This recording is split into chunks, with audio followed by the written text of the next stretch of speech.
What does TMZ stand for? 30 Mile Zone. Really? Mm-hmm. 30 mile. I never knew that. What does that mean? So back in the old days, Right. when you were doing a movie, when you were doing a movie, if you there was a vicinity, an area to where if you did the movie inside of that area, it was a local production and you didn't have to pay to have the extras. You didn't have to put them in hotels to have them stay overnight, right? Mm-hmm. Outside of that area, you had to pay for them to stay overnight. And the center of the 30 Mile Zone is actually, if you keep going down Beverly, is where the Beverly Center is right now. That's where the Writers Guild used to be. So they would say, yo, this is the Writers Guild with a 30 Mile Zone. Everything inside of here is a local production. So that essentially means that everything inside that 30 Mile Zone is Hollywood. So everything there. So when TMZ first started, it was covering everything that went on, all the happenings, all the culture from inside the 30 Mile Zone. I didn't know that, man. Yeah. That's pretty. If I liked it, that'd be dope. If I fucked with y'all, that would actually be a good concept. Yo, so welcome back to the Downward Podcast, man. I'm your host, Arian Foster, as usual. We got a special guest in the building, man. TMZ senior producer, Van Lathan. What up? What's up, what man? with it? How's everything going, bro? Life is good, man. Life is good these days. Yeah, man. You're doing good things, man. Appreciate it. Yeah. We didn't start off on a good foot, man, but We didn't? Nah, we didn't.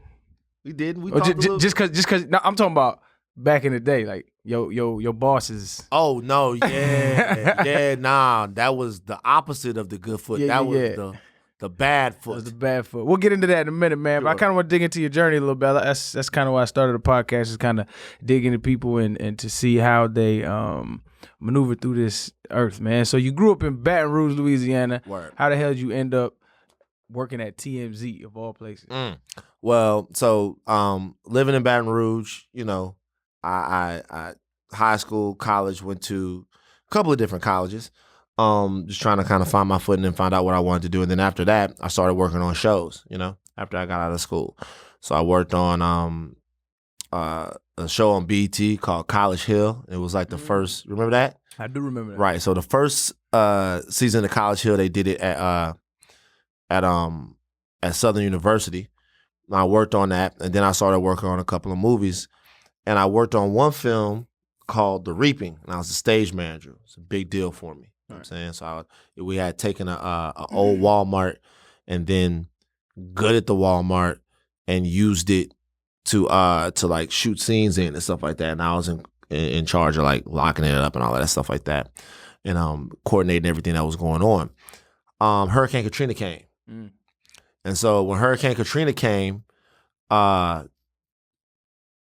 like it changed everything around Baton Rouge for me, and even in South Louisiana. For everybody. Right, for everyone, right? So when a hurricane came, it was kind of like, I knew that for me, getting to LA was going to be what was in my future, or kind of getting out here so I could write and produce and do the things I wanted to do. But first of all, I met a couple of people there that read some stuff that I had written, and they made a way for me to come out there. But also, just for me mentally, seeing how quickly that society could be decimated and how fragile and temporary everything was, because we went from being regular, because we were used to hurricanes down there, to within 5 days people robbing you for gas. And it was just crazy. Right. And so for me, even mentally, I had to get away from home for a little while. So I was supposed to come out to LA and just take some meetings on something I had written, and I never ended up going back home. That's wild. Yeah. I mean, how did you transition from like, all right, I'm just gonna be out here for a minute to I'm not going back? So I had a box of clothes and an air mattress. And brought that? Or yes, you got it here? Yeah, no, the air mattress I got here. Box of clothes. The box of clothes I brought. And when I got out here, I stayed with a homeboy of mine. Shout out to Tommy Talley. I stayed with a homeboy of mine. By that name, y'all could probably guess he white. And so you never know, man. Well, you never. It's true. So I stayed with a homeboy of mine and his and his wife. That was the first time I had ever lived with white people. And yeah, And like the first time I ever lived with white people, and I just remember thinking, all right, well, I'm here now. I got to clean up. So what? Like, bruh, it was cat hair. I love Tommy and Barbara. Love them. They had big ass cats, cat hair everywhere. I remember I get to the shower and like I'm about to get in the shower and I'm like, yo, what is this water at the bottom of the shower, my G? And he goes, oh, don't worry about it, man. Just wash your feet when you get out. We got to fix the drain because something. I'm like, this water is great. How long has it been in it? They got the bath water. In the bottom of it's cold when you put your feet in. It's this, Damn. and and so I told them one day, I was like, listen, let's not generalize. I'm not generalizing. I don't think all white people live like this. I'm not saying all white people. Okay. I'm not saying all white people. Shout out to the white people listening to Arian. We love you. But I'm not saying all white people. What I'll say is that I told them, I said, listen, y'all go have a good family day. I'm not gonna be with y'all today. And they left. And I went to the dollar store, you better than put me. my gloves on, and I cleaned that place from top to bottom to make it livable. Yo, did they take it as disrespect? They did not. That's when good. When Barbara got back, she was moved. Right. She was like, oh my God. And Tommy looked at me. Tommy goes, couldn't deal with it, could you, bro? I was like, nah. So I stayed with them for a little while. Probably about 6 weeks. Hold on. Did they keep the hygienic? I kept it up. So you kept it up? Yeah, I kept you it. took it upon yourself. Yeah, you better than me. We'd have had to have a powwow. Nah, man, I kept it up. And you know what's funny? Even the first week that I moved out to Los Angeles, right? Literally the first week, like the third day. I got a call from Baton Rouge, and the call from Baton Rouge was like, yo, George got shot. And my homeboy, God rest his soul, had got into an altercation with the police and had a bystander walk out of an AutoZone in Baton Rouge and shoot him 8 times. Jeez. So there was just something about the energy that was existing at home right now at that point, because even that fucked me up, obviously. Right. You know what I'm saying? So there was just something about the energy at home at that point that I was like, I just needed to change, because just growing up in South Baton Rouge, there's a lot going on. But I stayed there for like 6 weeks. I just never forget just the first week being tested mentally like that. I stayed there for like 6 weeks, and then I got I subletted I found somebody who was subletting their home in Van Nuys, their apartment in Van Nuys, $500 a month. All I had was the air mattress and the computer, and that was it. I thugged it out from there. I got a job at a small clip company, producing and stuff for them. And then getting to TMZ was really kind of luck. I didn't even know what TMZ was. And I needed a job, and they were hiring guys to write and sort of kind of put together the TMZ tour. And I ended up getting on there. Harvey saw me give the tour one time, and then he put me on the show. And just for people who don't know, explain who Harvey is. Harvey Levin is the executive producer and the editor-in-chief of TMZ, the guy who started and the co-founder.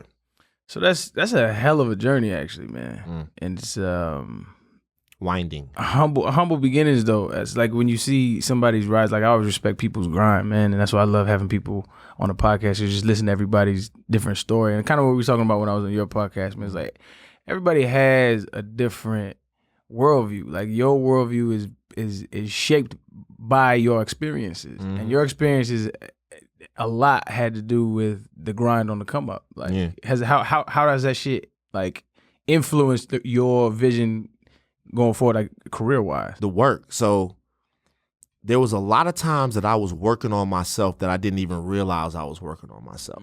So, like, for example, you probably been the best athlete your entire life, right? I mean, think about it. You probably been like, I knew I was better than a regular cat. You knew you were better than a regular cat. Now, something about that. Like, when we on the football field in high school, we know the niggas that's going to the NFL. Yeah, they big ass heads, big ass hands. We know the guys that's going. It's just like when niggas is getting like 300, 200 yards, 8 games. Yeah. You probably gonna do something. Right. Like, It's funny. I watched this video of Darnell Dockett in high school. You ever seen that video before? Nah, I ain't seen it. It's ridiculous. Nah. You could tell it don't even look real. It's different. It's right. different. Yeah. But for me, how good I was at something was always directly correlated to how much I worked.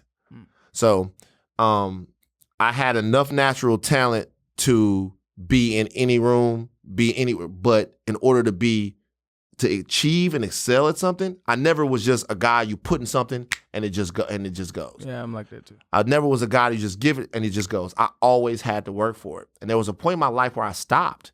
There was a point in my life where I stopped trying to achieve, right?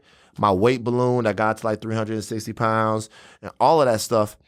And once I started working on myself again, it reacquainted me with the most important part of success, which is process. Learning how to work, learning how to continuously push yourself.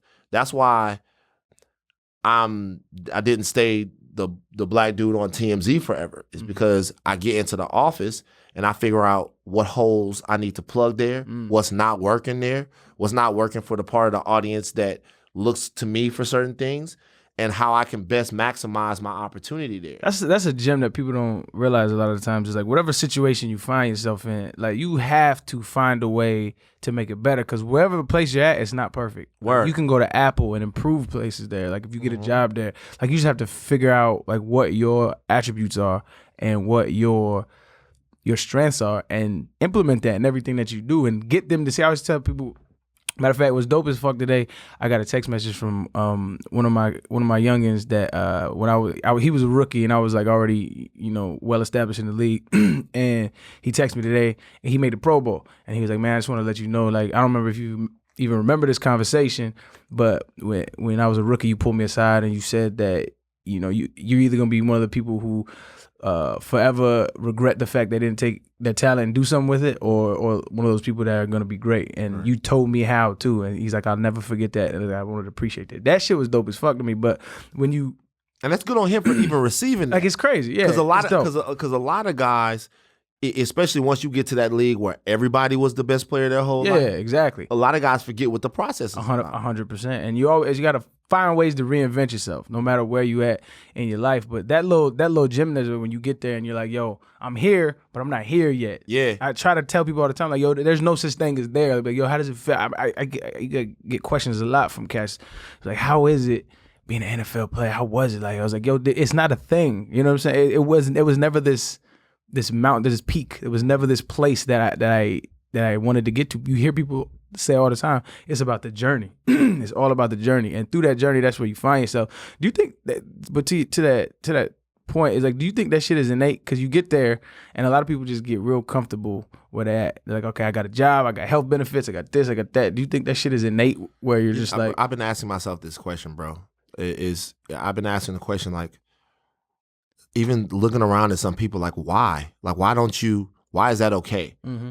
And it is not that it's just, I don't know if it's innate, but I don't know where it comes from. Right. I mean, I'm not saying well, I have some quality that I don't know where it comes. I'm not saying that. I'm saying I don't know where, like, we'll be sitting around like at TMZ, right? And we'll be shooting the shit on the TMZ show, the big show that everybody watches. Mm-hmm. And somebody will say something about somebody that won an Academy Award. And then somebody else in the office will be like, well, that's a problem we'll never have, winning an Academy Award. And I'll be like, yo, that's a problem you'll never have. That's wild. Don't, I might not, but I'm never gonna, I don't understand why people become so enamored with what they can't do and so comfortable with what they're not capable of. I just never thought about things in those terms. I'm realistic about, what my capability is right now, right? But I'm definitely in no way afraid of what I could potentially do. People put salary caps on themselves all the time. Bro, it's weird. and it's not, and I wonder why they feel like they have to do that. Well, part of it is because of your organization. Okay, let's get into it. Because people feel like celebrities have this mystique about them. And like there's this super secret magic sauce that they either found or somebody gave them. Right. And the reality is they are just regular fucking people. You ever been around Prince? He might be different. My God. He might be one dude. different. There are people. I'll take that back. Right. There are people who are just naturally they cannot lose. Bro, I was at a party with Prince one time and he shook my hand and I felt like my hand was on fire. Now, I was like, that cat plays what, like 20 instruments, 20 plus. Like, it's just different, man. Right, but for what you're saying is, you're right though. But who was it, man? There's this chess player who was like the world champion at like 12 years old. Like some shit. It was thinking of more modern. It was another cat, but every now and then you have those anomalies. I think those come around like once a decade, right? And we recognize those people, the Einsteins, but the rest of everybody else goes, and even them, man, they go to a place where nothing else matters but their destination, right? And they understand the steps that they have to get there. And so the mystique that is put on celebrities or people in positions of power it's a huge facade, and it just puts people in a fetal position with their goals. It's like, well, I'll never do that, so let me settle right here. Right. And they just settle. Right. And you know what? And I think though that's very true. And sometimes that's why we see people achieve fame that seems so detached from reality, because they can't live in reality. they can't live in reality. And it would, like, people talk about my connection with Kanye West. I'm just bringing him up as an example.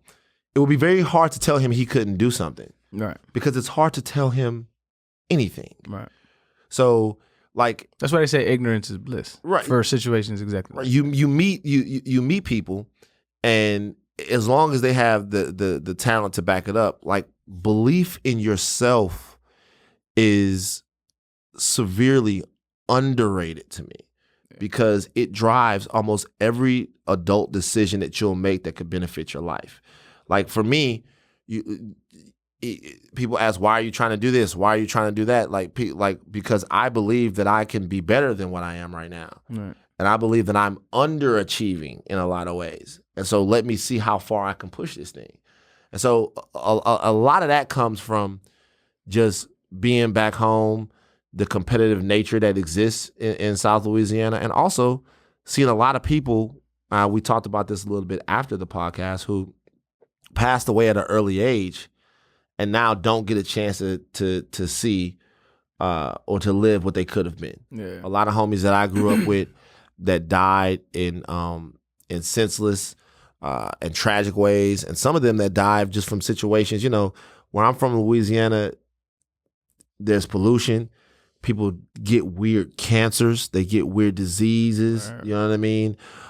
Stuff comes from off the river and is wild. And, like, when you see guys that kind of didn't get a chance to kind of push forward and do things like that, it just makes you, at least me, it scared me into trying to become more than what I was. So that scared you into not trying, or it scared me because it made me look at just how final, right, and choking reality can be. Right.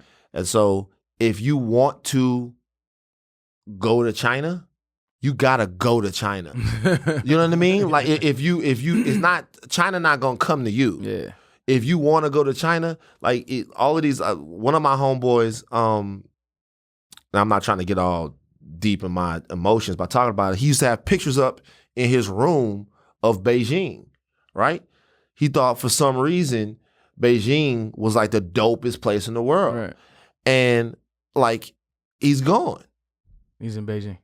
He's dead. Oh. Right. You know what I'm saying? Yeah. And so for me, I think he never made it. And it's weird because when I think about that, not only did he never make it, he's never going to make it. Right. That just didn't happen. Right. And I try to limit the amount of things in my world that just aren't going to happen. That's why. Okay. So you was scared not to succeed. Yeah. It is a scary. Death can be a scary thought. It never really hits me until like, I'll be on a plane and I wake up and I'm like halfway fuzzy, right? Mm-hmm. Like, I got half of the neurons firing, or maybe more, who knows?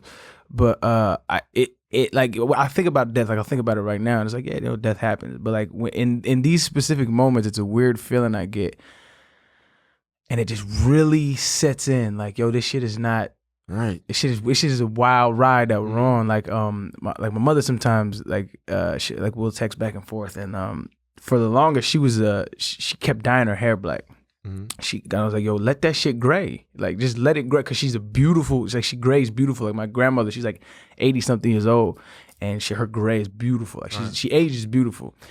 And my mother wouldn't let it gray, and finally she let it gray. But she was always kind of like fighting it, and like she used to say shit like she still does. It's just like, I don't feel old, but I know I'm old. Like right. In her mind, she's still just that young, exuberant, little girl with dreams and ambitions. Yeah. But she's like pushing 60, right. And it's like it's an odd place to be. I can't imagine. I kind of get what she's feeling, but like I'm still just so young and ambitious that I don't see that. But like to see her kids have kids, and then the finality of like, yo, your time eventually is going to run out. Like, I'm not. You know what? It's not that I'm as much afraid of death. I'm afraid of lack of life. I'm afraid of the movies that are gonna come out that I'm gonna miss.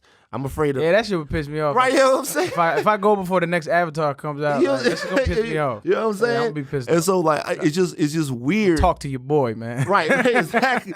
Everybody plans for like the I don't know. I look at all of this stuff, and I'm just trying to squeeze as much out of this lemon as I can. I heard a dope quote from Alan Watts. I was listening to him speak, and he was saying, I think the reason we're so and I'm paraphrasing, but like the reason we're so afraid of death is just because our culture doesn't really prep us for it. It's like extremely egocentric, and we think it all revolves around us. Word. And so he's like, it's arrogant to even have, which is, I kind of agree with this. Like it's kind of arrogant to even have that mindset of like, I don't want to go, because you're a part of this ever-flowing system that every single thing that has ever touched down will go. Right. And like, you're just like, I don't want to though. Like, you know, this is kind of like an arrogant. Right. And so we look at life in a different way here, and it's an interesting thing that people don't know how to deal with. And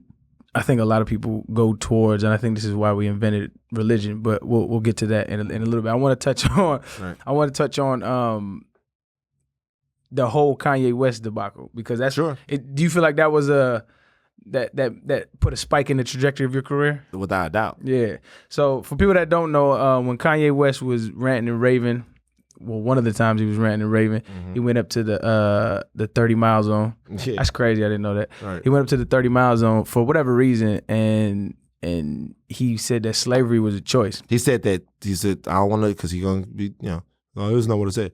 He said, slavery, 400 years, that sounds like a choice. Yeah, that was stupid as fuck. So right. So he said slavery was a choice. Right. Now, you know what?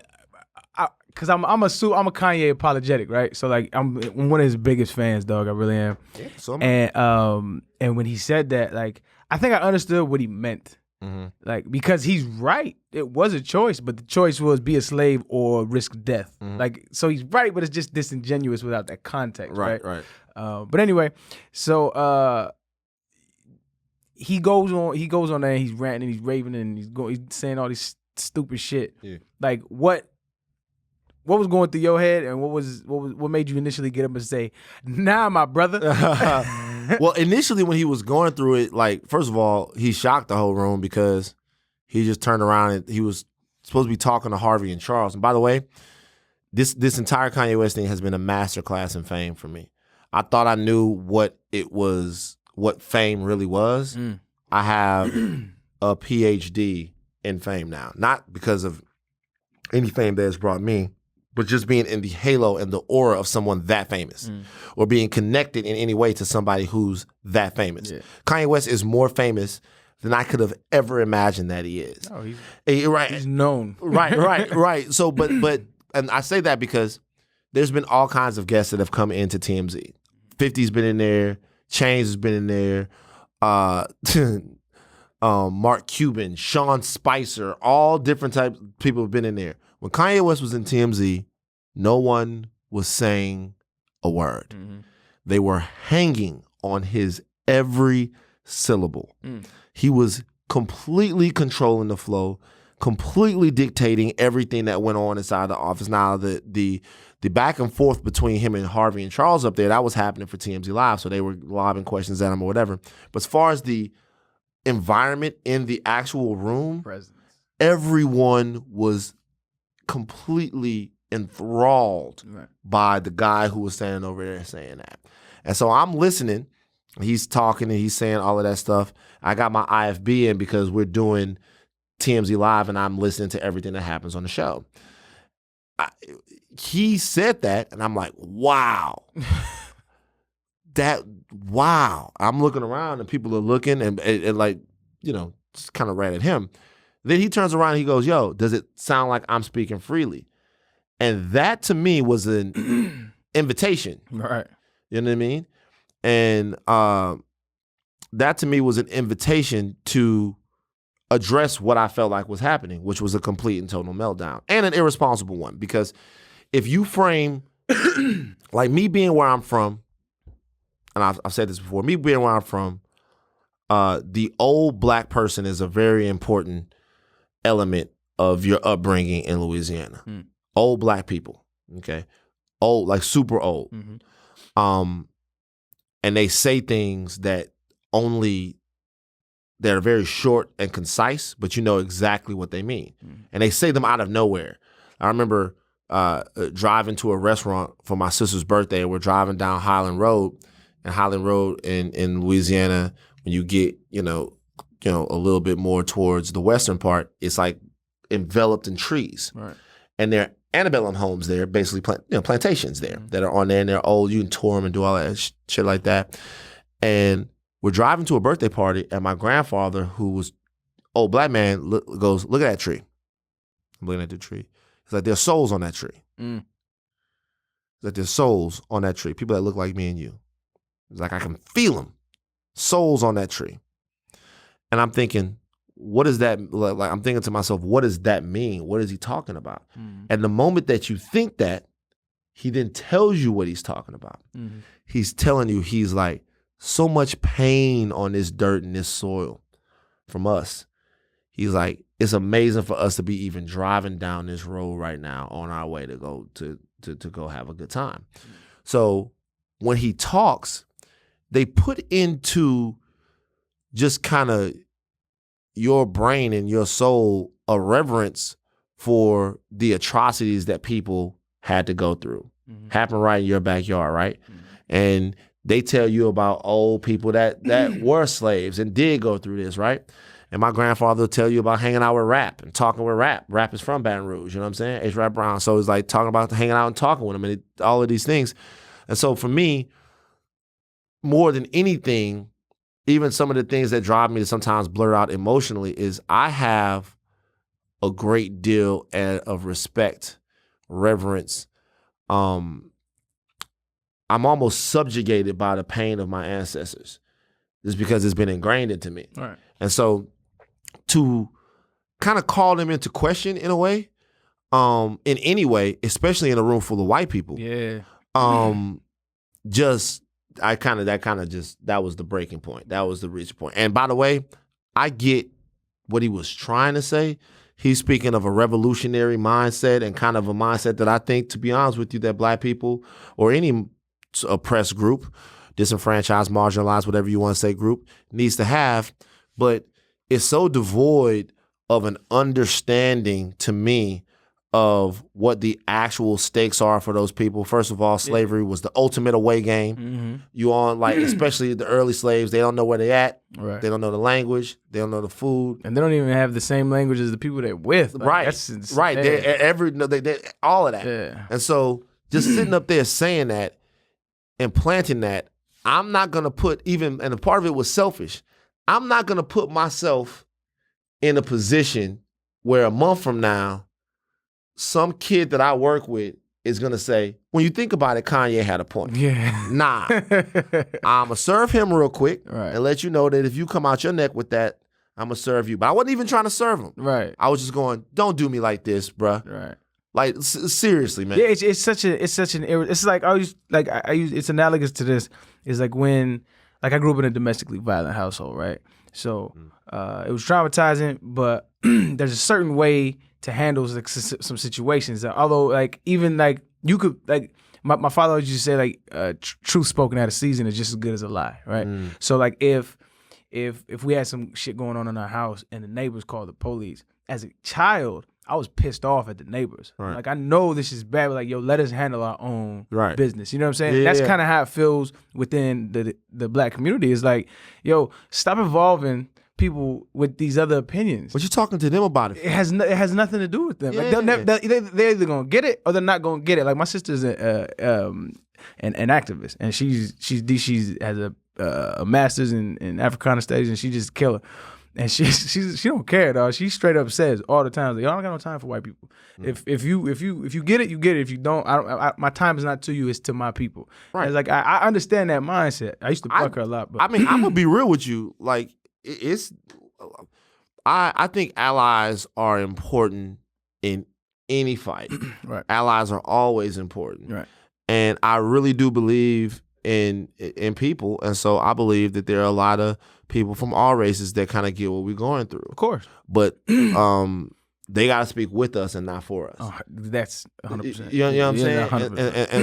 And so being that that's the case, we have to figure out amongst ourselves how to build these new systems. I know I keep saying that it's overused, but how to do all of these things and redo all of these things.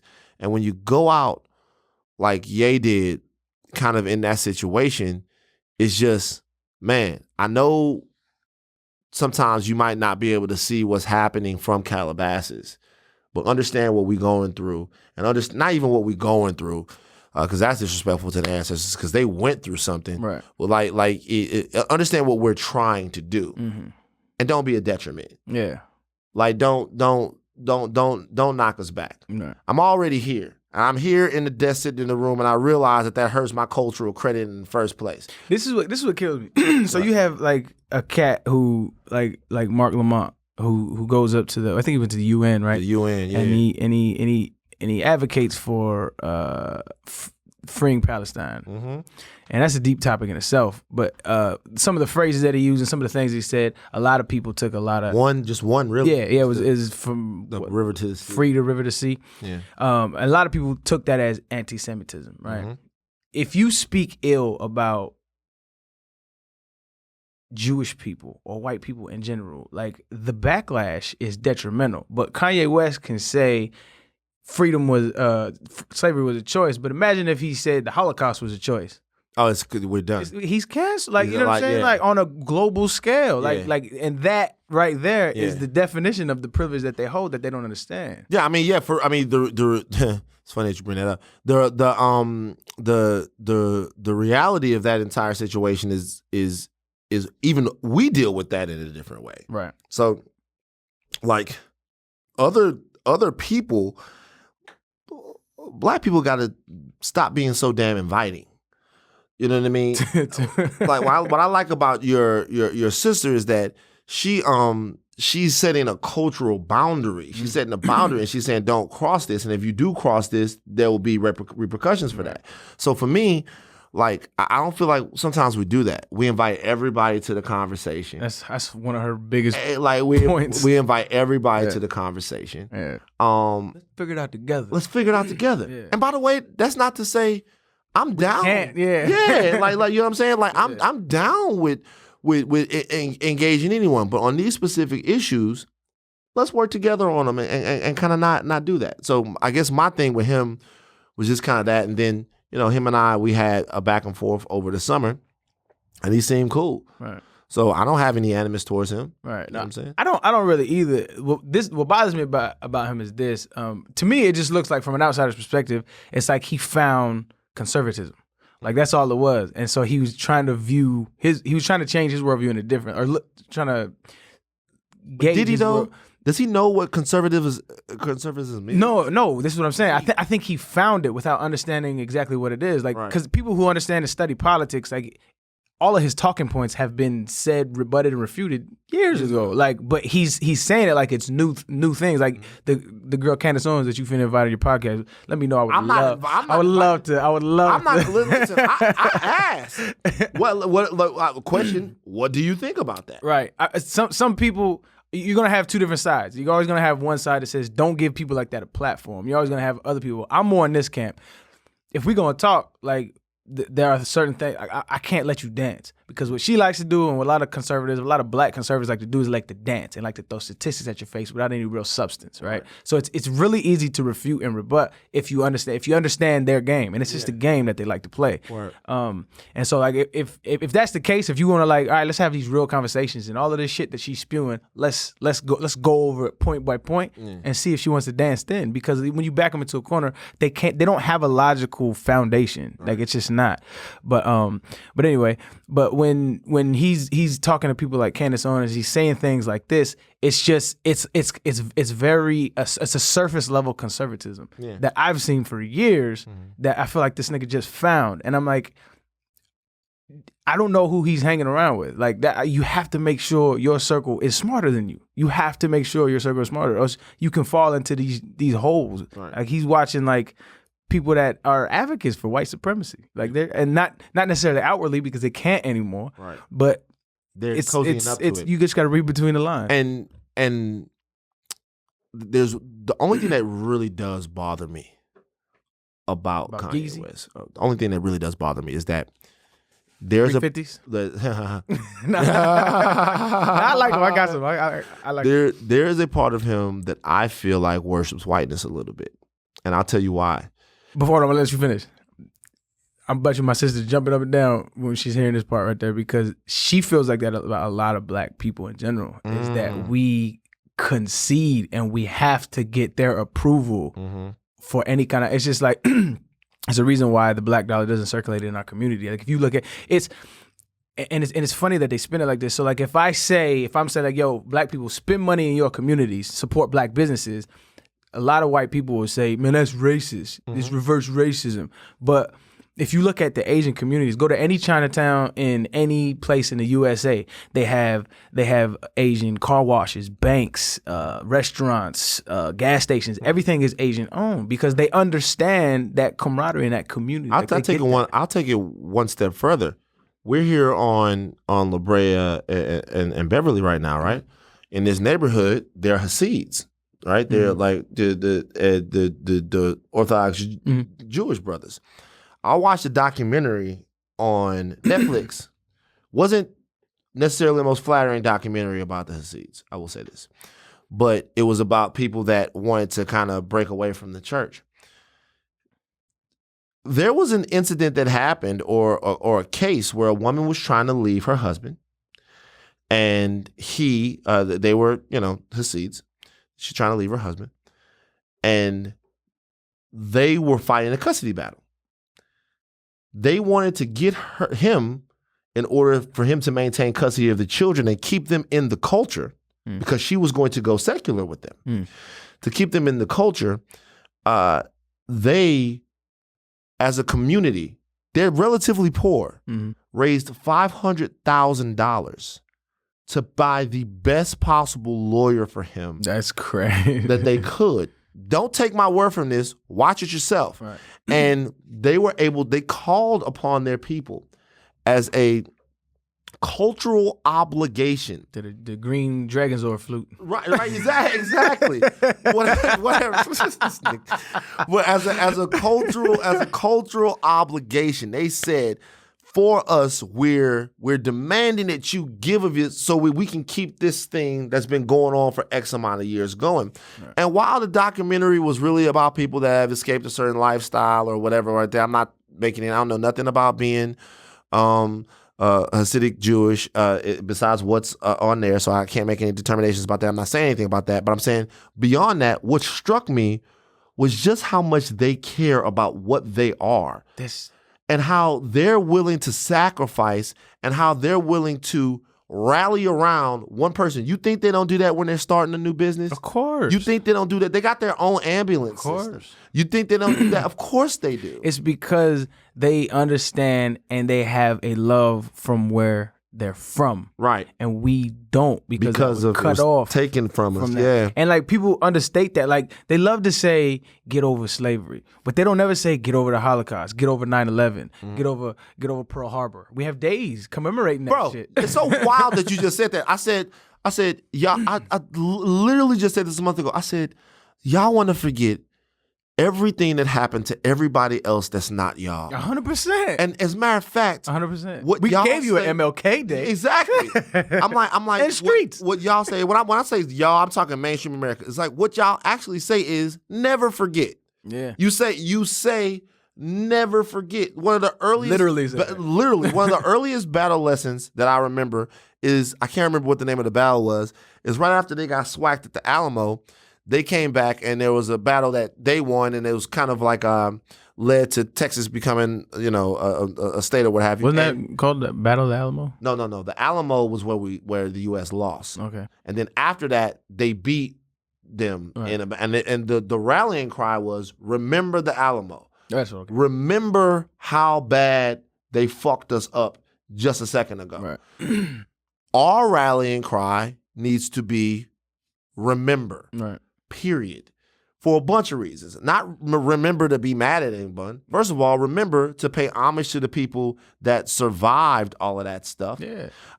Remember so that we know just how amazing our culture, which I said before, that's been made on the fly is. And also remember because there's no reason to forget. Like, why would you forget it?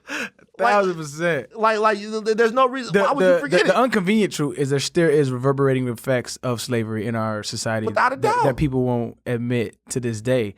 The simple fact, if anybody has never watched, if you have never watched, I think it's called Birth of a Nation. Which one? The original, the original Birth of a Nation. D.W. Griffith, where it was a propaganda film, basically just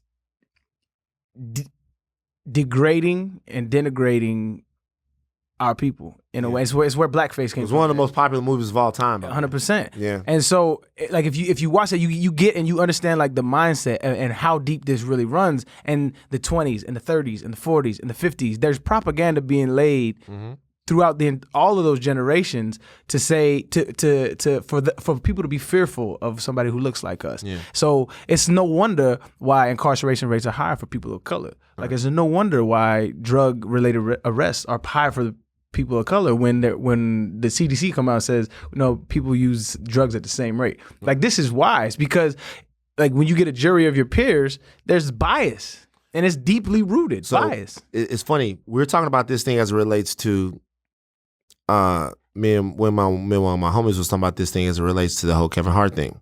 Now, I will say something real quick. I have I have very close relationships with the LGBT struggle because I watched my sister deal with coming out for her entire life. Mm-hmm. So for her entire life, she had a group of friends. I've been around gay guys, lesbians my entire life. They were coming over to the house, we were playing Mario Kart and shit like this. So a lot of this shit that other people fear and have all these questions about. A lot of this shit that everybody has all of these issues with and stuff like that.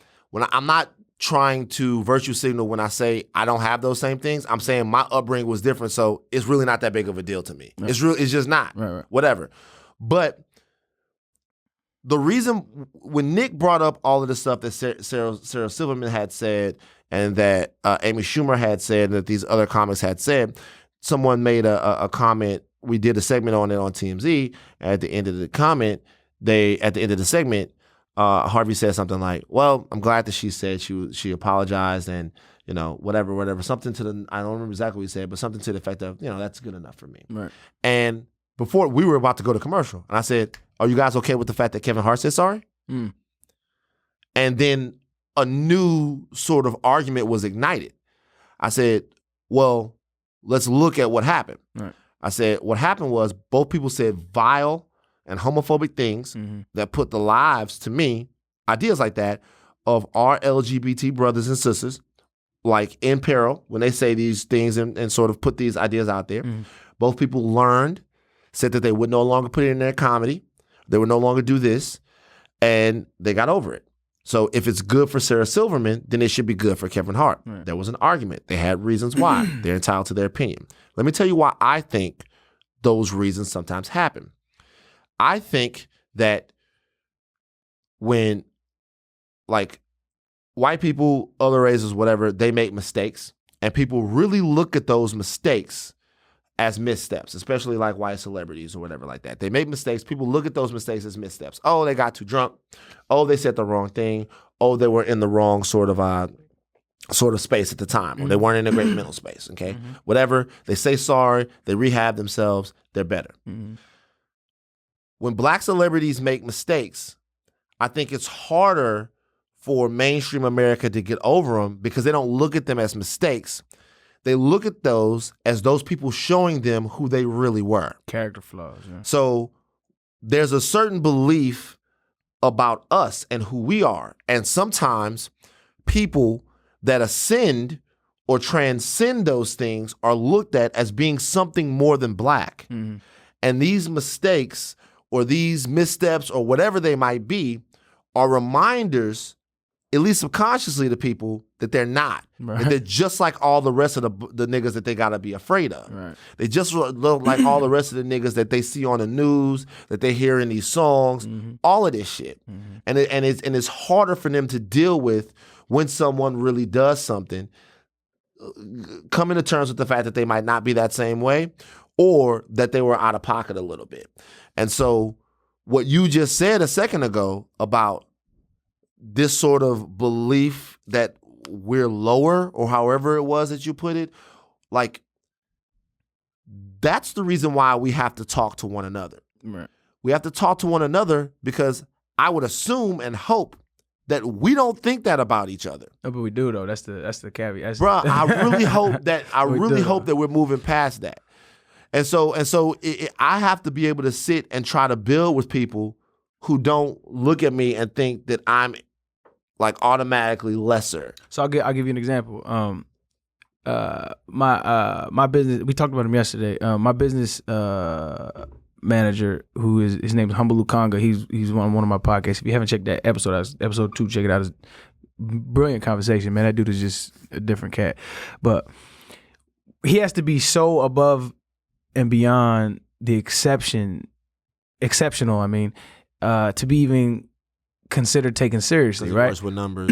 Yeah, he works with numbers. He works with he manages people's finances. Right. He'll tell it better than me, but like he goes, dog, I go into constant living room after living room and watch people just look at me sideways because I'm black and say, I want to handle your money. And they look, I see it and I feel it. It's like, they look at me like, right. I don't know, man. Yeah. And the crazy shit is, time after time, 78% of NFL athletes broke 3 years out of football. Right.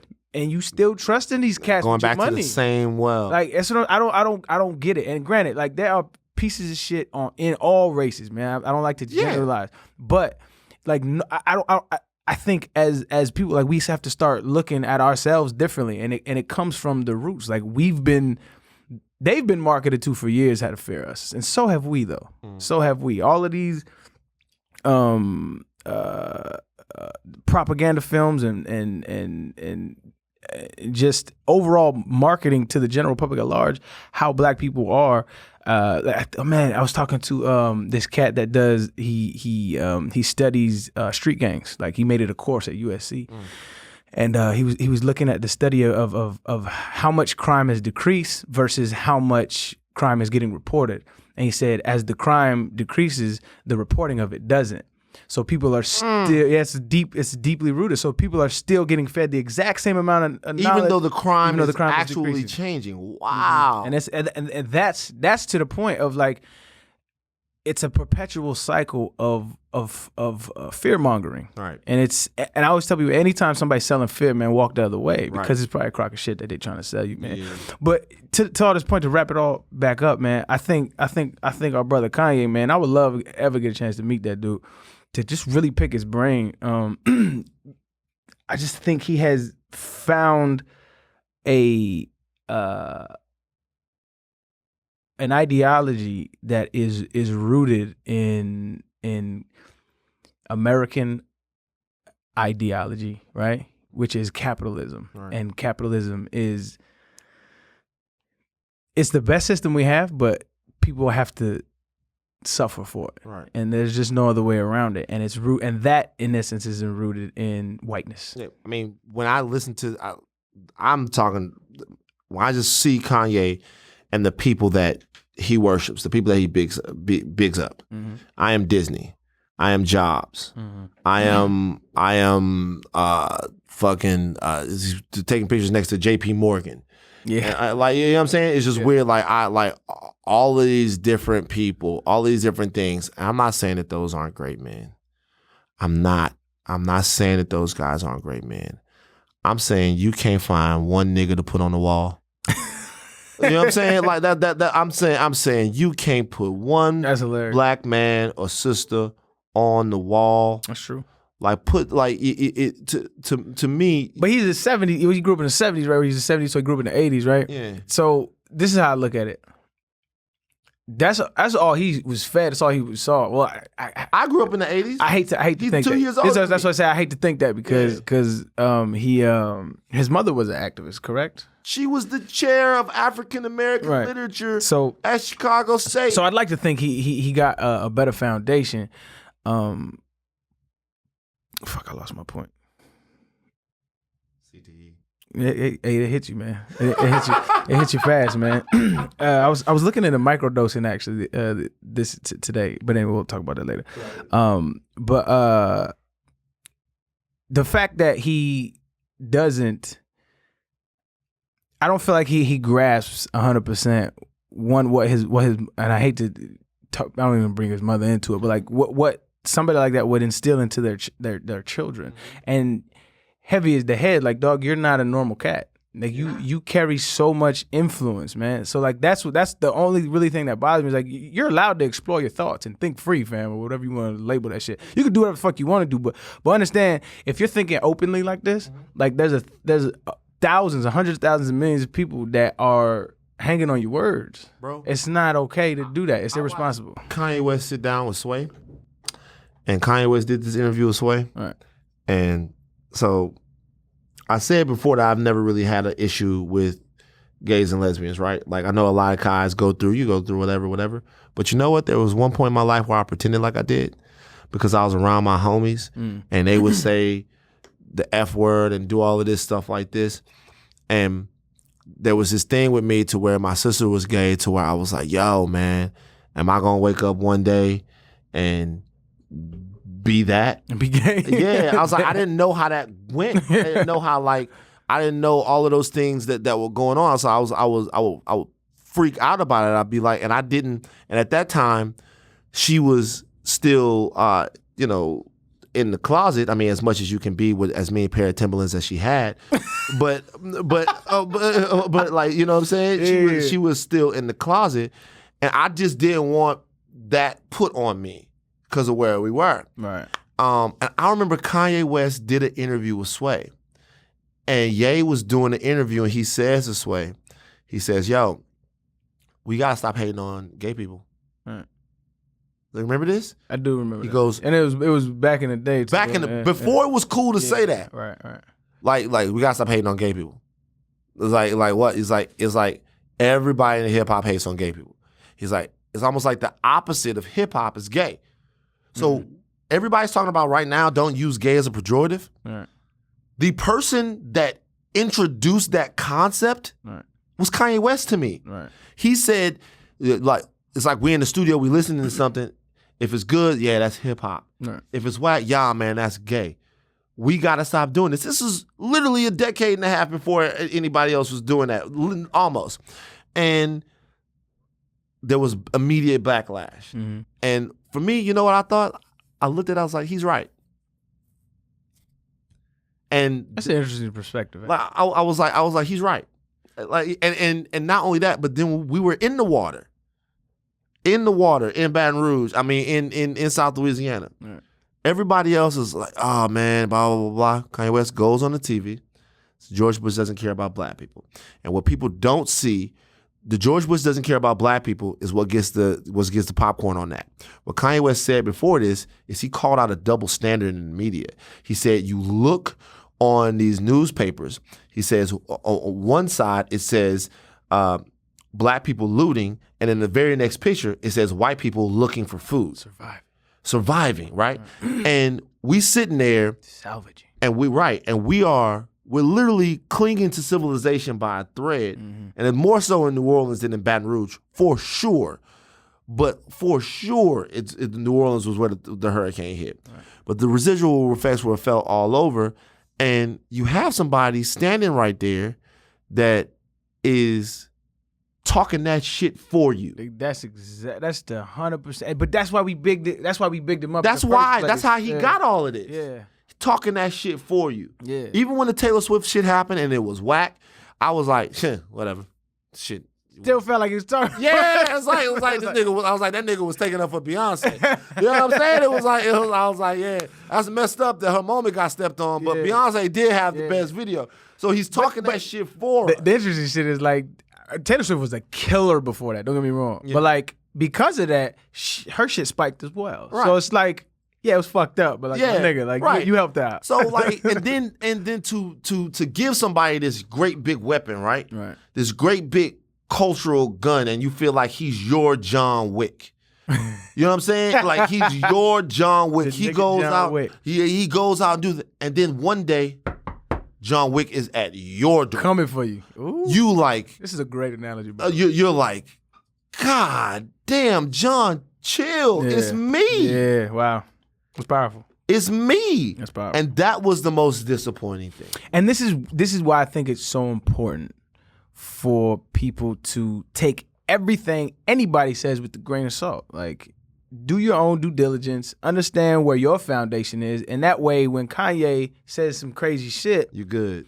You can still go listen to his album. Right. You know what I'm saying? Yeah, I know a lot of niggas like, nah, I'm just not fucking with him. I told you, I haven't listened to it. Yeah, you haven't listened to it. Yeah, that's crazy. But like a lot of my niggas is like, yo, no, I'm just not fucking with him. I'm not fucking with him. He's big in this, he's doing it. I was like, yeah, I get it, my nigga, but like, it's like that when Dave Chappelle was like, when the 9/11 happens, like, let's see what Ja Rule thinks. You know what I'm saying? It's like, I wasn't. I don't give a fuck with Ja Rule. Nobody cares what Ja Rule think, right? So it's like, and it's no disrespect to Ja Rule, his mental, right? But it's just like, yo, I'm not going. Kanye West once openly admitted, I don't read books. Right. He said, I don't read books. And I'm like, nigga, anybody that knows anything about anything, like, yo, the most pertinent information in the world is in books, my nigga. Like, our history and our language is all in books. Right. So it's like, if you want to learn really the best of our civilization is in books. So when Kanye West says he doesn't read books, to me, and I heard that, it was years ago when he said that, I was like, okay, well, I'm not going to Kanye West for my political ideologies. I'm not going for my religious ideology, right? He makes amazing music for the hotness. from his perspective, and he's a great producer of music and content creator. Like, this nigga's genius in that aspect. Right.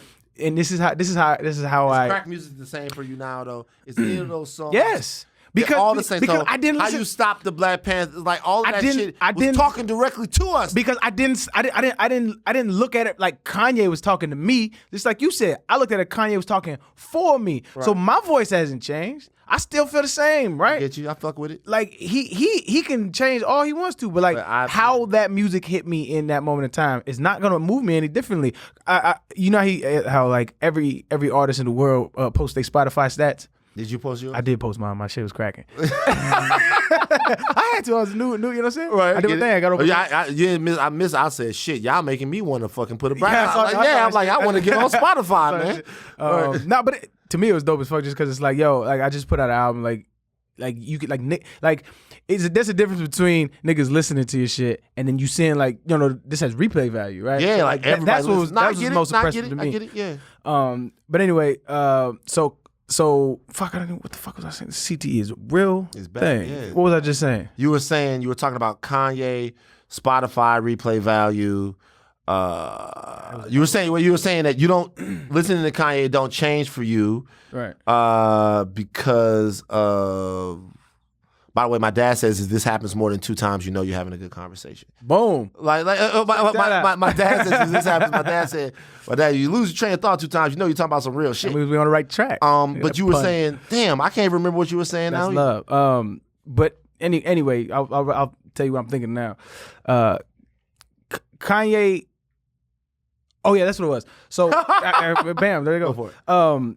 So when I looked on my Spotify streaming list, like for the whole year, it tells you who you listen to the most. Kanye was my #1 artist for the entire 2018. I didn't listen to nobody more than I listened to Kanye West, which tells me about my mind frame more than anything else. Because it's like, yo, this was his worst year. Right? Like this nigga had an awful year, dog. But like in that year, like I'm like, yo. And maybe it's like on some like simply like, yo, let me listen to who he was, or you know what I'm saying. Let me understand the reason why, because I always say I always used to say it like I said this probably like in 2012 and got killed for it. It was like, yo, he's probably one of the most important artists of our generations. He's changed the game so many times. All of these young niggas are all underneath Kanye, dog. They have Listen, bro. A nigga scored 35 points. He scored 35 points. 1,000%. The DUI he get after the game don't change that. So it's like he can't. I told him to his face he was a genius, right? And I meant it, right? You know what I'm saying? A genius, not in that aspect, and this is to my point, right? Yeah. In that aspect, in making music and making content and conceptual albums, I think he has the best discography of all time in hip hop, right? But my stepfather is a PhD in genetics, right? Fucking brilliant, smart as shit. Got me into science. Like I love this dude, right? And this past Thanksgiving, we was having a conversation, and he said. He started breaking down genetics to me. Like he was having a deep conversation about genetics and how it affects us and yada yada yada. And he said the realest shit ever to me. And I'm like, yo, there's just a whole bunch of other different sciences and yada yada yada. And he was like, yeah, I'm gonna tell you this. He said he said I have a PhD in genetics, a specific part of genetics. He said I know a whole lot about very little. That's deep as fuck to me. That is because deep. Somebody spent their entire life learning one subject, yeah. right? One subject, and so when I look at Kanye West, his content creation, his conceptual album work is fucking brilliant, but his politics is not, right? Because he has not spent the same amount of time studying that as he has with his music. He didn't read 5 politic days. For 5 summers. Right. He's making 5 so he ain't doing those numbers. You know what I learned? When I learned that lesson? Like when I was in college, I used to tutor the Prop 48s for a little while. Wow. And like so for people that don't know Prop 48s, Prop 48 is when you get to high school and you get to college and you probably shouldn't be there. They propped you to give you an opportunity to get to college. Right. So because you could play ball or hoop or whatever. And like the thing about being around the Prop 48s was that, like, they could be, some of the dudes were in my fraternity. Some guys were like, it was like, they were my homeboys. Mm. And like, I'll be watching that. I'm not gonna mention this guy's name, but he was a football genius. I'll be watching this guy. In high school, I had a lot of problems identifying the Sam, and I don't know. Yeah. Just tell me who to block. No. If it changes, I'm gonna miss my assignment. Yeah. You know what I'm saying?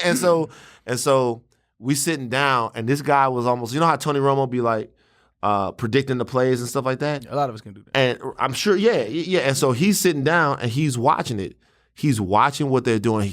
Damn, I gotta be on the field. I know exactly where I need to be. Mm-hmm. I know exactly where I need to be. Yeah. Boom, boom, boom. And it's coming so quick because he's a defensive guy. It's coming so quick. Bang, bang, bang, bang, bang, bang, bang, bang, bang. He couldn't read. Mm-hmm. Not really. Mm-hmm. Not in any real way. Right. Like we're sitting down and I'm trying to get him through this so he can actually take the test and then rejoin the team at some point, or get his grades up to the point to where he can get back on the team. And I'm like, I go to the coaching staff and I'm like, y'all realize that like this is gonna take a long time? I was like, he's functionally illiterate. Like he can't, this is basic stuff. Get him on the field. And I'm thinking to myself, the world thinks this guy is dumb. Mm-hmm. He's not. Mm-hmm. He's applied his aptitude somewhere else. 100%. Two instances that hit me. One, when I saw an Einstein quote, and he said, if you judge a fish by how he climbs a tree, you're going to think he's incapable or he's stupid. How good is that? It's amazing. Well, he's one of the most brilliant men that ever walked the earth. And this nigga used to fuck his cousin, so it's like, You know what I mean? But when it hit me for real, it was my first psychology class in college, Psychology 101. The first day, and I'm reading like what is psychology. One of the first things that I learned was that athleticism is a form of intelligence.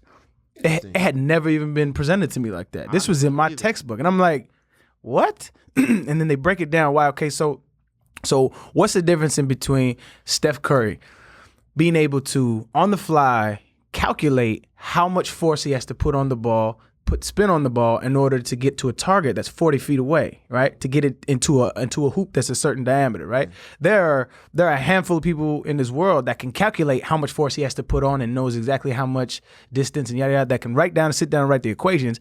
And there's a handful of people who can execute that thing too. So they're the same intelligence. They're just in different ways. Wow, manifesting 100%. And so we, a lot of times we judge people in this society from this standard, like standardized testing, IQ tests. My sister hates IQ tests because a lot of them aren't very favorable to young black kids because we're a lot more active, right? So they like to diagnose it with ADHD and ADD and all this kind of shit. But school in general is a very bad template on how to learn. Yeah. I was having a conversation with one of my brothers, man, one of my best friends from college, and he gets discouraged sometimes because he doesn't like to read. Right, he just doesn't. He's like, I can't sit down, and I can't. Like, I get sleepy every time I read, and like I do too. But I force myself because I know what I get out. I was about to say, yeah, like, I just push through it. I force myself. So what I told him was like, dog, because he feels inept, he feels stupid, he feels dumb, and I'm like, yo, like,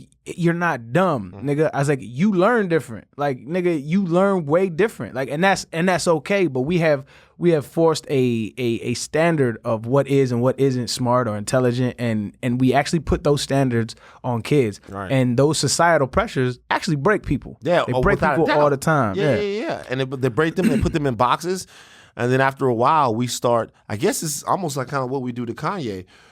We'll take somebody that's really gifted in one thing and try to paint them with a broad brush and think that they should be gifted in all these other things. Exact. That's my whole point, my nigga. Yeah. Just don't throw the baby out with the bathwater. That's it. I should listen to Ye this Christmas vacation. Maybe I'll listen to it. It's a 7-song album. I listened to Pusha. I made a lot of. That's the album of the year to me. Shout out to Nipsey Hussle. I haven't spun Nipsey yet.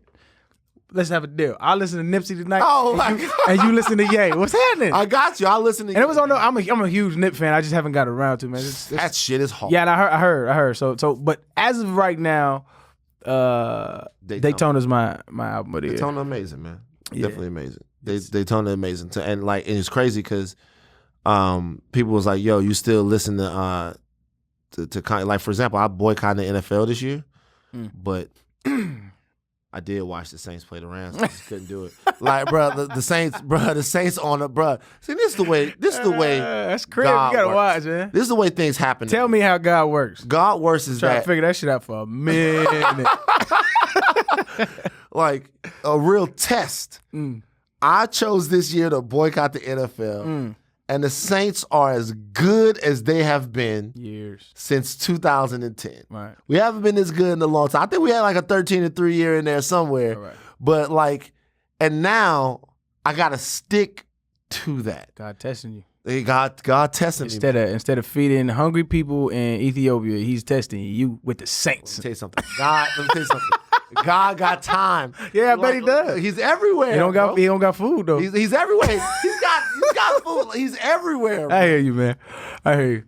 That kills me, man. All right, that be killing me, man. Real quick, this might not be real quick. What do you feel about the word nigga? Yeah, it's a deep question, and we kind of talked about it a while ago, but I have mixed feelings, right? Because as of right now, December, whatever it is, there's an influx of non-niggas saying nigga. And it's spiking, right? And as a 32-year-old man, I don't care like I would have, right? About them using it? Yeah, in my 20s, I'd have been ready to fade anybody on sight, right? Yeah. But now, I just look at it in an entirely different way. Like, there's just no way that I could let somebody have that power, right? I just think it's super corny when people do use it that ain't of that ilk. Yeah. But also in a deeper level, I think that this word, just like every other thing in this world, is evolving. Right. Like animals, and everything evolves. Earth ain't 6,000 years old, but anyway, Chill. So it's definitely not 6,000. But no, it's evolving. So I look at, like, there's this thing called postmodernism, right? So I study philosophy, and so basically what it is like you have a set kind of standard of the way society views things, right? Postmodernism basically says, yeah, that's wrong. We're gonna move it over here. Right, and so right. part of that is a lot of black folks now definition of racism, right? So the definition, the Webster's definition says any kind of prejudice towards anybody, or hate or prejudice towards anybody because of their race or ethnic background. Now a lot of people saying, well, you can't be prejudiced unless it's prejudice plus. You can't be racist unless you have prejudice plus power, right? So that's a postmodernist view of racism. And what I found is a lot of people are just speaking different languages, man. Like if I could say that, like if I could say somebody's racist and with a postmodernist view of racism and a regular view of racism, like we could be saying the same thing and talking different languages, right? So a lot of the times in today's society, people are just talking past each other without trying to understand. That's why I was like, your words don't really have definitions; they just have usages, and you got to figure out how somebody else is using. Well, that's my thing, right? So language is simply a tool. Right. That's it. Hammer is a tool. Hammer can be used to nail up a picture. Hammer also can kill you. Right. So the most important thing about the hammer, which is a tool, is the usage of the hammer. Right. Okay. The problem with that is confidence and distrust. You can do anything in life with trust and confidence. Anything in life you can achieve with trust and confidence. You go out there and you got confidence in yourself, you trust what you're in, you can be successful. There can be no pacts, no treaties, no anything without trust and confidence. When a white person says nigga, I don't really know what they mean. And it doesn't, it's almost arbitrary now. It's almost just like whatever. Right. Because hip hop is so popular, because people like the way we talk, they want to emulate everything that we do. It's the way that I talk. It's one of the It's my favorite word. Like my grandfather, the same grandfather I was telling you about. Like when I blew the lead test out, he goes, "That little nigga smart, man." That little nigga something else. Come here. You know what I'm saying? Come here, little nigga. That little nigga smart. Come here. This is the guy's most pro-black guy I've ever known. Right. You know what I'm saying? Even to this day, like he's like, you know, so just in that, it's the reality is that it makes my skin crawl. Right. And that is probably irrational, because there are a bunch of kids that really only use it because Kendrick and Drake and the rest of them and stuff like that use it. And because we have actually changed the usage of the tool. Right. We changed the usage of the tool. Right. We did. Right. The tool used to be to degrade and stuff like that. And now the word means whatever you mean. Yo, this is my nigga. Hey, sometimes it's the nigga is. It means a bunch of different things. I've called a dog a nigga. I've called a bunch of things. They like door, man. That nigga don't work. Right, exactly, man. I'm telling you, but so many things are a nigga now. There's like a bunch of people, and always get on me about this. Like I see a bunch of Asian guys. They'll run in the middle of the street when I'm driving. I'll be like, "What is these niggas doing? These niggas tripping. These niggas like what is these niggas do like that?" And the girl be like, "Those aren't niggas. Like what you doing?" Yeah. So you know, I gotta let it go, but it's hard. No, that's a healthy way to think. I think it's just like you said, like anybody who can identify that their thoughts have a possibility of being irrational. That's just a healthy space to live in, man. And I can appreciate that because more people like that can lead to more civil discourse when any kind of conflict takes place, because a lot of people die on the hill for irrational ass reasons. So like that's not a hill you would probably die on. Like you know what I'm saying? It's like I'm gonna be completely straight up and honest with you. When even when I'm in the office, they talk about what about the N-word. You guys say, I said, you know what? It's a double standard. It just hurts my feelings when you do it because I don't know. I can't be sure in my mind that it actually hurt my feelings. It pisses me off because I can't be sure in my mind that you don't mean it. Even when you're singing a song and parodying a song that you got it from, which the meaning is clear, I still feel like maybe this motherfucker is getting some entertainment out of saying this right in front of my I think that's all it is. And so my question to them is always like, why do you want to say it? Like, what about it like makes you want to say it? Because like I'm pretty sure like you don't want to walk around saying kike. You don't want to walk around saying faggot. You don't want to walk around saying these words because people are like, yo, like, why would you say that, right? But like, why is this word so dope to you? Like, why is it so dope to you? You familiar with Lil Dicky? Yeah. Okay. Have you listened to him? I like him. He's creative as fuck. Love him. Every once in a while, he lets it slide. We're on the show. A camera guy says, Van, I got Lil Dicky. Big fan of Lil Dicky. I said, what should we ask Lil Dicky? The camera guy hits me up. I'm like, ask him about this. We asked Lil Dicky about his usage of the K word. Now, the rationale to using the N word on TMZ for a long time had been that it was in songs, and being that it was in songs, and this was all on the show, I'm not exposing any TMZ secrets or anything like that, being that it was in songs, I can't edit myself when I'm singing a song.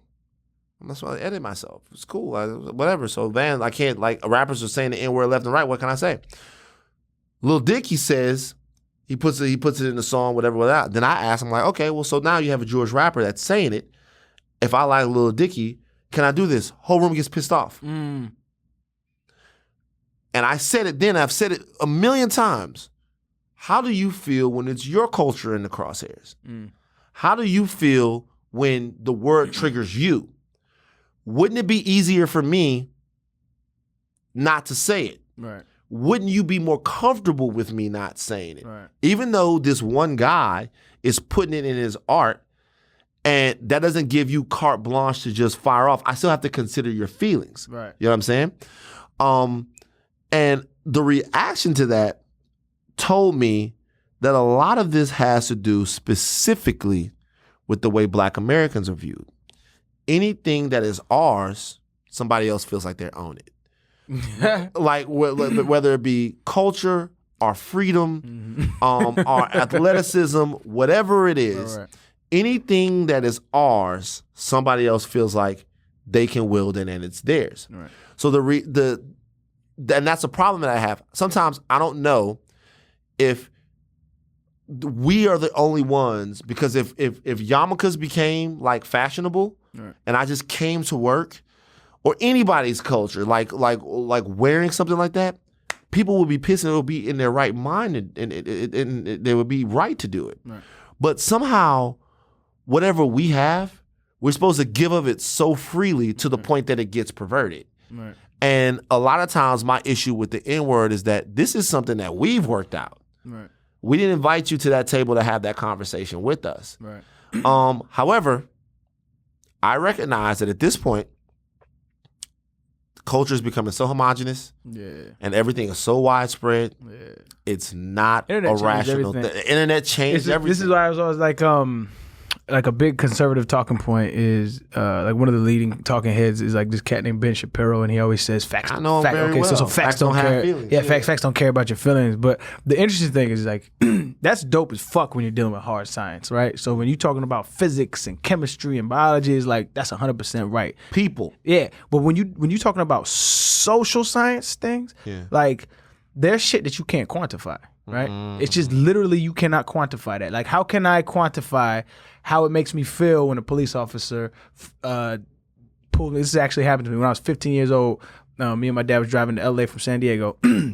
And we got pulled over, and he said, "Step out of the car." My dad said, "Like, is there something wrong?" Obviously, step out of the car. And so my dad was like, "Yo, get out of the car, son. Like, just do everything that he says." Sat us down on the curb. Me and him sitting on the car. Pulls out our car. We had all our clothes back there. Pulls out our clothes. Takes all the clothes out. He says, "Have a nice day," and walks back to his car. And so we got to put like a man has to watch his son watch him put all those clothes back in his car. It's degrading, right? It's degrading as fuck, and with no explanation, and you just speeds off. So it's like.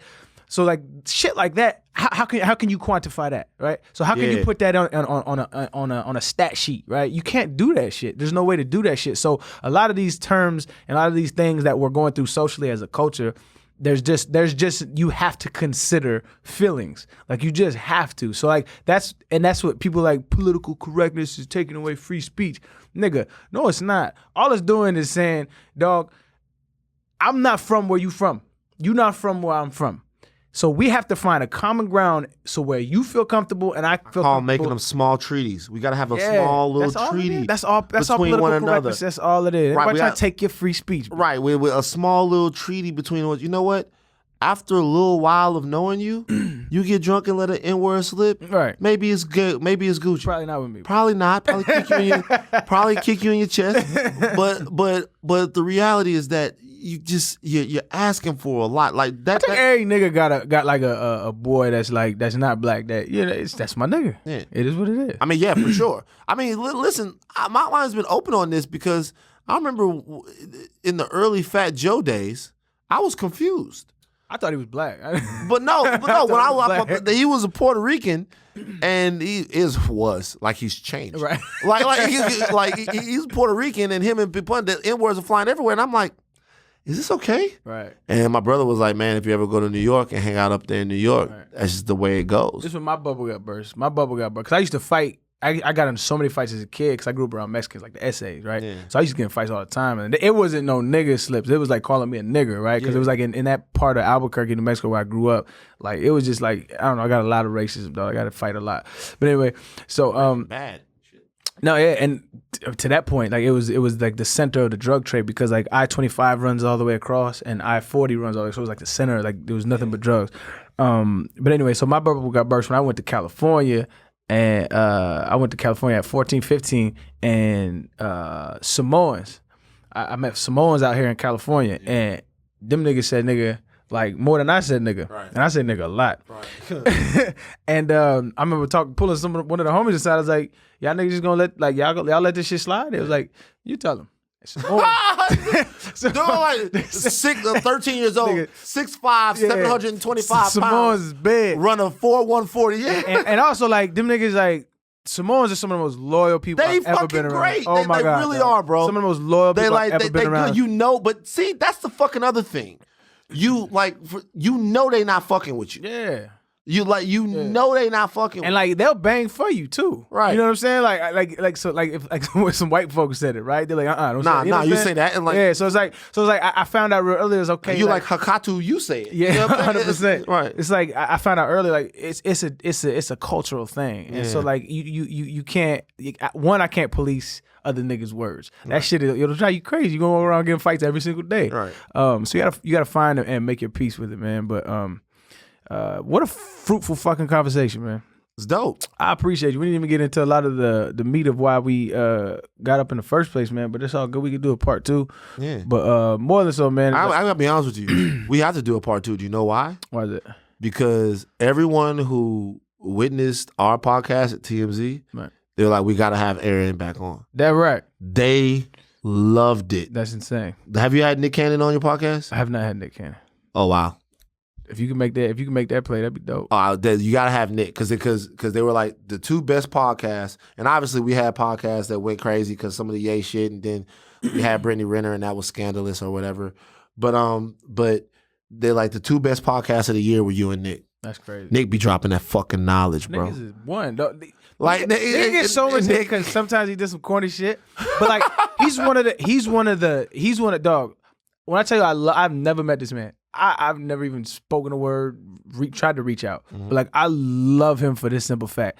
This nigga is like one of the biggest killers that we have ever seen. And it doesn't get near the amount of credit that he... What you mean? think about this.